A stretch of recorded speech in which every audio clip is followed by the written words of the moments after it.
నమస్కారం. చంద్రబాబు నాయుడు గారిని ఎవరు నమ్ముకుంటే వారికి వెన్నుపోటు ఖాయం. ఎందుకంటే చంద్రబాబు నాయుడు గారి పేరు చెప్తే వెన్నుపోటు గుర్తుకొస్తుంది ఈ ప్రపంచంలో. పాపం అన్న ఎన్టీ రామారావు గారు తన సొంత కూతురిని చంద్రబాబు నాయుడు గారిని నమ్మి పెళ్లి చేస్తే రాజకీయంగా తన సొంత మామకే వెన్నుపోటు పొడిచిన గనుడు చంద్రబాబు నాయుడు. అమరావతి రాజధానిగా అవుతుంది, తన పిల్లల భవిష్యత్తు బాగుంటుందని చెప్పి దండపర్తి రామారావు అనే ఒక రైతు భూములు ఇస్తే ఈ రోజున ఆ రామారావుకే వెన్నుపోటు పొడిచినటువంటి గనుడు చంద్రబాబు నాయుడు గారు. అంటే చంద్రబాబు నాయుడు గారిని ఎవరు నమ్ముతారో వాళ్ళకి వెన్నుపోటు పడడం ఖాయం.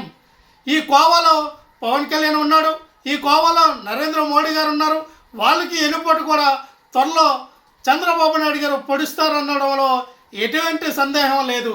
వెన్నుపోటు చంద్రబాబు, చంద్రబాబు వెన్నుపోటు, వెన్నుపోటు పనుల్లో గనుడు చంద్రబాబు నాయుడు.